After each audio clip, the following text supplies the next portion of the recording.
नमस्कार साथियों, मैं हूँ प्राची अधिकारी। आज बहुत सुखद समाचार लेकर आपके सामने प्रस्तुत हुई हूँ। ये समाचार है आपका कर्नाटका से। कर्नाटक शायद पहला राज्य बनने जा रहा है जो मंदिरों से सरकारी नियंत्रण हटाएगा। बसवराव बोम्मई जो कि चीफ मिनिस्टर हैं कर्नाटका के, उन्होंने कहा है कि हम बहुत ही जल्द ऐसा कुछ कानून या प्रावधान लेकर आ रहे हैं, कानून में संशोधन करने जा रहे हैं और कानूनी प्रक्रिया के ज़रिए ये जो नियंत्रण है मंदिरों में, सरकारी नियंत्रण, ये हट जाएगा। क्योंकि आपने देखा होगा बहुत बार दक्षिण भारत में ऐसे विरोध सामने आ रहे थे जिसमें जो वहाँ के स्वामी यानी कि जो पुजारी वगैरह हैं, उन्होंने विरोध करा कि भाई हमारी संपत्ति आप क्यों ले जाते हैं, जो हमारे मंदिरों की संपत्ति है, हमारे वहाँ जो लोग भोजन करते हैं, जो हमारे इतने भंडारे चलते हैं, उनके काम आती है, हमारे समुदाय के काम आनी चाहिए ना। देखिए, एक सनातनी, मैं अपने मंदिर में 10 रुपये दूँ या 10,000 दूँ या 10 लाख दूँ, मेरे जो वहाँ पर जो पुजारी हैं, देखिए कई बार लोगों को गलतफहमी होती है, इसमें भी लोग जाति पात डाल देते हैं। कई बार लोग कहते हैं कि भाई पुजारी जो है वो केवल ब्राह्मण होता है। ऐसा नहीं है। ब्राह्मण कौन होता है? ब्राह्मण वो जिसने शास्त्रों का अध्ययन किया होता है। तो 380 ऐसे वाल्मीकि पुजारियों को, वाल्मीकि ब्राह्मणों को मैं जानती हूँ, वाल्मीकि ब्राह्मणों को मैं जानती हूँ जो तिरुपति बालाजी में जिनका स्थानीकरण किया गया, मतलब जिनको वहाँ प्लेसमेंट दिया गया एज अ पुजारी। तो हम क्या उनके हाथ से टीका वगैरह नहीं लगाते? तो ये बात मैं यहाँ पर इसलिए बता रही हूँ क्योंकि कहीं जब मैं ब्राह्मणों की बात करूँ तो कुछ वो ब्राह्मण वो वाला शब्द समझ के कि जो कास्ट के साथ पैदा हुआ है, जो सो कॉल्ड कास्ट, आपको कांग्रेस की देन है जो कास्ट, ये कास्ट जो है ये हमारी नहीं है।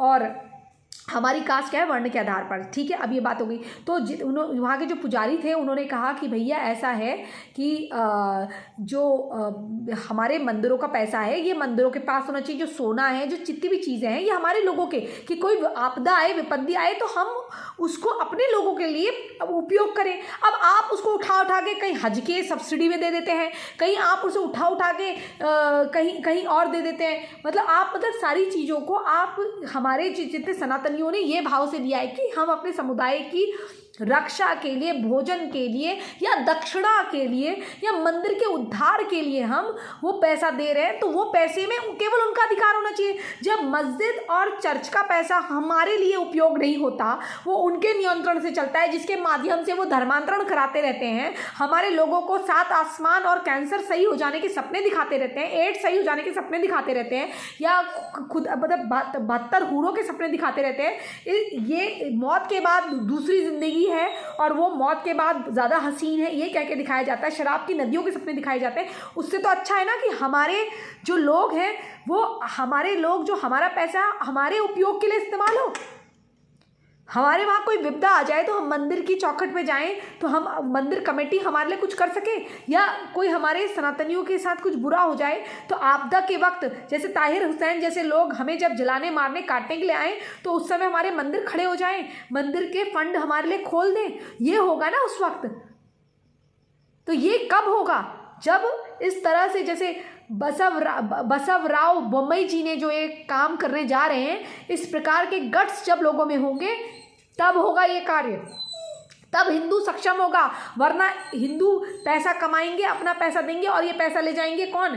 सब्सिडी के लिए, हज के यात्रा के लिए। और वहाँ शेखों के पास इतना पैसा होगा कि वहाँ बैठकर वो मस्जिदों के निर्माण के लिए यहाँ पैसा देंगे, और यहाँ पर मस्जिदों के निर्माण प्लस यहाँ जो मजहबी जो उन्मादी हैं वो हमारा नरसंहार करने में लगे रहेंगे, और फिर विक्टिम कार्ड भी खेल लेंगे, हाय हम बेचारे मुसलमान, हम UN तक चले जाएंगे। ठीक है ना? ये अन्याय होना अब बंद होना चाहिए। वैसे ही हम बहुत अन्याय झेल चुके हैं, अब ये अन्याय और नहीं चलना चाहिए। जितना हमने झेलना था उतना झेल लिया। तो यही मैं आपको खबर बताने आई थी कि एक और जो जगन है, जगन तिरुपति बालाजी महाराज के मंदिर में अपनी आंखें गड़ा के बैठा हुआ है। आपने देखा, ये दक्षिण भारत से 2 अलग अलग अलग अलग राज्यों से, आप ये देखिए सोच में कितना अंतर है। जगन जो कि कांग्रेस से ताल्लुक़ रखता था, वो जगन जो है वो आपको प्रधानमंत्री के साथ देखा होगा आपने, वो मंदिर में गया था तिरुपति बालाजी के। वो क्यों इतना देख रहा था उस मंदिर को? क्योंकि वो देख रहा था कि इस मंदिर में कितना खजाना है, वो कैसे से लूट सकता है। उसको नियंत्रण करने के लिए वहाँ के जो बोर्ड के अध्यक्ष हैं और या बोर्ड के जो मेंबर हैं, उसने किस किस को बनाया? मुसलमानों को, वहाँ के मुसलमानों को बनाया और क्रिश्चियंस को बनाया। क्या कोई मस्जिद का कोई अध्यक्ष जो है कोई हिंदू बनता है? नहीं बनता है, नहीं बनता ना। और कोई क्या कभी आपने देखा है कि मस्जिद का कोई फंड किसी हिंदू मंदिर के लिए आ रहा है? नहीं आता। उल्टा मंदिरों को तोड़कर उसमें गुम्बद रखे मस्जिदों का जो है उसके लिए आपने एडवोकेट रख के उन पैसों को उपयोग करते हुए ज़रूर देखा होगा। या फिर आपने देखा होगा कि मौलाना गौतम जो है वो कैसे वहाँ मुकबधिर बच्चों को पढ़ाने के नाम पर उनके स्कूलों में घुसकर धर्मांतरण कर रहा है, कैसे एक नितिन नाम के पंडित लड़के को मुसलमान बनाया जाता है। ये सारी चीज़ें मैं आपको इसलिए बता रही हूँ क्योंकि आपको ये जानना ज़रूरी है कि इसके कितने फ़ायदे हैं, कम्युनिटी को कितने फ़ायदे हैं। अब मेरे पास कोई पैसा आया और वो मेरे हिंदुओं के काम ही नहीं आया तो किस काम का? अगर मैं कोई संस्था खोल के बैठी हूँ और सरकार आए मेरे पास हिंदू भेजे, मैंने कोई संस्था खोली और मैंने ये सोचा कि मैं इस संस्था से हिंदुओं की मदद करूँगी। अब मेरे पास पैसा आया, मान लीजिए मेरे पास 1 करोड़ रुपया आ गया। अब वो 1 करोड़ रुपये में से सारा पैसा गवर्नमेंट उठा के ले जाए, मेरे पुजारियों को तनख्वाह ना दे, तनख्वाह भी नहीं देगी तो पुजारी वहाँ कैसे बैठेंगे? वो पुजारियों के भी बच्चे होते हैं, वो किसको पालेंगे? वो धर्म का कार्य करने के। अब मौलाना वगैरह को मिल जाएगी 17-18 हज़ार सैलरी, जो झाड़ू लगाएगा, जो अनपढ़ होगा, जो जिहाद की बातें करेगा, उसको भी मिल जाएगी सैलरी। लेकिन हमारा लड़का क्या करेगा 25 साल का? अगर वो ज्योतिष शास्त्र में पढ़ लिख कर कुछ काम करना चाहे, हाँ वो प्राइवेट काम कर सकता है, वो ऑनलाइन हस्तरेखा देख सकता है, कुंडली देख सकता है, उसके पैसों से मिल सकते हैं, कोई बात नहीं, उसके लिए बुरा नहीं। दक्षिणा उसे बोलते हैं हम। कोई वो भीख नहीं मांगता आपसे, वो दक्षिणा होती है। मंदिर का पुजारी, पंडित मतलब ये वाला पंडित जो पंडित वर्ण से हैं, मैं उनकी बात कर रही हूँ। जो वर्ण से हैं, जिनको शास्त्रों का अध्ययन है, जो वेद पढ़ते हैं, उनकी बात कर रही हूँ। जैसे मैंने वाल्मीकि ब्राह्मणों की भी बात करी, ठीक है, सभी ब्राह्मणों की, चाहे वो भरद्वाज ब्राह्मण हो या वाल्मीकि ब्राह्मण हो या अन्य ब्राह्मणों। मैं इसलिए बता रही हूँ क्योंकि हमारे भारत में बताना पड़ता है।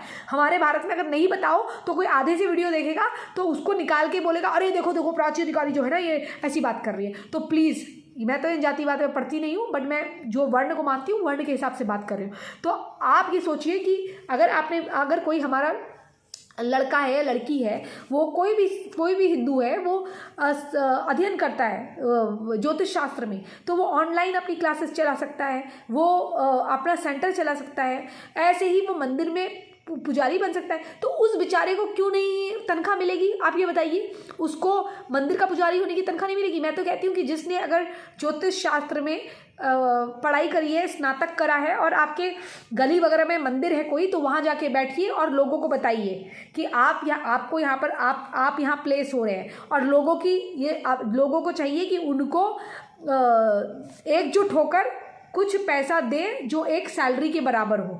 चाहे आप अगर मोहल्ले में 1000 लोग हैं तो 50-100 रुपये करके भी अगर आप इकट्ठा करके भी उनको देते हैं तो उस मंदिर का और उस पुजारी के कार्य आएगा। और एक मंदिर के नाम पे अकाउंट खोलकर वो वहाँ के लोगों की कोई विपदा पड़ने पर मदद की जा सकती है, और किसी गरीब की मदद की जा सकती है, किसी को खाना खिलाना हो उसकी मदद की जा सकती है। तो ये हम क्यों नहीं कर सकते? हमारे इतने मंदिर करते आ रहे, तो हमारे लोकल मंदिर, इससे क्या होगा, जो खंडित हो रहे हैं मंदिर, जिन पे लोग अपनी कुदृष्टि बनाए रखे हुए हैं, जो कब्जा करना चाहते हैं, उससे हमको निजात मिलेगी। और जो हमारा कोई गरीब बेघर है तो उस बेघर को वो मंदिर में जगह मिलेगी, ये मेरा मानना है। और आप देख रहे हैं कुछ मंदिरों की ऐसी खबर भी आ रही है शिमला वगैरह से, हिमाचल प्रदेश वगैरह से, जहाँ पर ये ईसाई मिशनरी जो हैं ऐसे नकली हिंदुओं को भेज रहे हैं और ये नकली हिंदू वहाँ पर सिगरेट शराब और औरतबाजी कर रहे हैं, मैंने ये भी सुना है। तो इसलिए भाइयों, ये जो कार्य करने जा रही है कर्नाटक की गवर्नमेंट,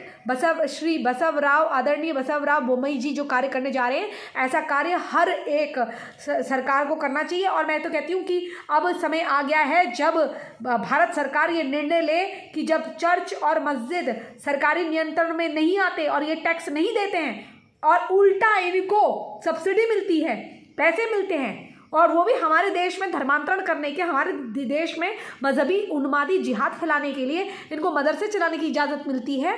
और उसमें क्या होता है, आपने देखा है गाज़ियाबाद में क्या हुआ था, 11-12 साल की लड़की को मदरसे में पकड़ के ला गया था बच्चा, और 11-12 दिन तक बलात्कार करा उसको बचाने के लिए। और वो किसके कहने पर आया था, जो वहाँ का मदरसा चालक था उसके कहने पर ले गया था, और उसको बचाने के लिए कहाँ कहाँ से मुसलमान आ गए थे। तो अपने गलत कार्य को छुपाने के लिए भी जो लोग आ जाते हों उनको सब्सिडी देना हमारे मंदिरों से बिल्कुल कदापि नहीं होना चाहिए। और जो कार्य करा जा रहा है इस प्रकार से हमारे मंदिरों को सरकार मुक्त होना चाहिए। ये सनातनियों के लिए, सनातन रक्षा के लिए, सनातन राष्ट्र को समर्पित पैसा होता है जो हमारे लोगों के भले के लिए आता है। ये किसी को बिरयानी खिलाने के लिए और हज की यात्रा करवाने के लिए नहीं आता। शैतान को पत्थर मरवाने के लिए पैसा हम नहीं देते हैं। और अपने चिता का चंदन की लकड़ी, बिना चंदन की लकड़ी के चिता का सामान तैयार करने के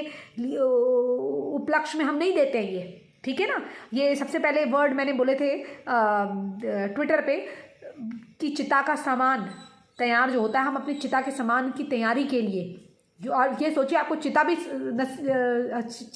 भी जो आपके भाग्य में नहीं होगी, चंदन की लकड़ी भी आपके भाग्य में नहीं होगी अगर ये पैसा हमारे मंदिरों का इसी प्रकार से जाता रहा। हाँ, जो लोग कहते हैं पुजारी को दान मत दो, मैं इसके खिलाफ हूँ, इसके विरुद्ध हूँ। क्योंकि पुजारी को अगर दान नहीं दोगे उस बेचारे का घर कैसे चलेगा। पुजारी दक्षिणा तो हमारे वहाँ अच्छी मानी गई। अब आप कहेंगे कि किसी गरीब को दे दो, तो पुजारी कौन सा अमीर होता है भाई। जो मंदिर के पुजारी होते हैं उनका घर कैसे चलेगा बेचारों का। और हाँ, मैं ये मानती हूँ कि कॉमर्शलाइज करना किसी भी चीज़ को गलत है कि इतने रुपए की पूजा, उतने रुपए की पूजा, वो सब नहीं होना चाहिए। हाँ, कभी कभी सामग्री लगती है, ये मैं मानती हूँ। कई कुछ ऐसे यज्ञ होते हैं, लेकिन यज्ञ आप साथ बैठ के भी कर सकते हैं। कोई गरीब है वो यज्ञ उतना नहीं कर सकता तो उसको साथ बैठा के यज्ञ करा दीजिए। और मंदिरों में इसीलिए सामूहिक यज्ञ कराए जाते थे, इसीलिए मंदिरों में सामूहिक यज्ञ होते थे। सामूहिक यज्ञ का फिर से चलन होना चाहिए सप्ताह में या महीने में एक बार, जिसमें सारे लोग साथ हो और शुद्धिकरण पूरे वातावरण का हो। और ये जो सरकार कर रही है बसवराव बोम्मई जी की सरकार, ये अब केंद्र सरकार को भी निर्णय लेने चाहिए कि अब जगन रेड्डी जैसे नेता जो है हमारे तिरुपति बालाजी जैसे मंदिरों में अपनी नज़रें ना गड़ाए, उसके सोने को अपने नियंत्रण में लेकर भारत विरोधी या धर्मांतरण के कार्य ना कर पाए, ऐसा भारत सरकार को नियम बनाना चाहिए। क्योंकि कई लोग कई मजहबों में कहा जाता है कि हराम का पैसा मत लो अपने हज के लिए, तो हमारी सब्सिडी लेना तो वैसे भी हराम है हमारे पैसों की। तो ये पैसा माइनॉरिटी कमीशन वगैरह को जो हर जगह बंटता है, ये पैसा हमारा नहीं बंटना चाहिए। और जिनको माइनॉरिटी कमीशन या दूसरी चीज़ें चलानी है तो वो अपने पैसों से खुद चलाएं। और माइनॉरिटी कमीशन की ज़रूरत क्या है? माइनॉरिटी कमीशन में केवल मुसलमान है क्या? दूसरे जैन वगैरह समुदाय नहीं है क्या? जैन हमारे जो सनातनी जैन है वो नहीं आते क्या? उसमें आते हैं ना, तो उनको भी रखिए, और जो सिख हैं उनको भी रखिए। चलिए, इसी संदेश के साथ आप क्या सोचते हैं इस वीडियो के बारे में, प्लीज़ अपनी राय बताइएगा। ये थे मेरे विचार। और चैनल सब्सक्राइब नहीं किया तो चैनल सब्सक्राइब कर लीजिए और अपने विचारों को कमेंट के माध्यम से बताइए। और कृपया सहयोग करिए, आपके सहयोग की बड़ी आवश्यकता है। शत्रु के कारण चारों ओर से गिरी रहती हूँ, ये आप भी जानते हैं, लेकिन इसका मैं रोना पीटती नहीं हूँ, क्योंकि हंसते रहना और हंस के लड़ना ये मेरी आदत है। और ना हंस के नहीं लड़ना तो फिर माँ दुर्गे, माँ काली, माँ चंडी का रूप धारण करके लड़ना और उसी मुस्कुराहट के साथ इनका इलाज करना भी मेरी आदत है। कृपया करके डिस्क्रिप्शन में विवरण दिया हुआ है, हमारा सहयोग करें। और जो भी लोग सहयोग कर रहे हैं उनका मैं धन्यवाद करती हूँ। और अगर आप सहयोग करेंगे तो मैं पर्सनली आपको मैसेज भी भेजूँगी। एंड कृपया करके वीडियो को सब्सक्राइब कर लीजिए, कमेंट कर दीजिए, और ईमेल के माध्यम से अगर कोई बात बताना चाहते हैं तो प्लीज़ वो अपना पूरा हमको लिख कर भेजिए, क्या घटनाएं कैसी है, और कोई पिक्चर प्रूफ है या वीडियो है तो मैं उसके बारे में अगर आपकी जो पहचान है वो नहीं बतानी है तो मैं नहीं बताऊंगी, गुप्त रखूँगी। और वैसे भी मैं गुप्त रखती हूँ, तो वो विवरण हमें आप ईमेल के माध्यम से भी दे सकते हैं। इसी संदेश के साथ जय हिंद, जय भारत। क्या आप इस फैसले से खुश हैं? आप क्या सोचते हैं इस बारे में? लिख के ज़रूर बताइएगा। आपकी राय का इंतज़ार रहेगा। जय हिंद, जय भारत। वंदे मातरम। जय श्री राम। हर हर महादेव।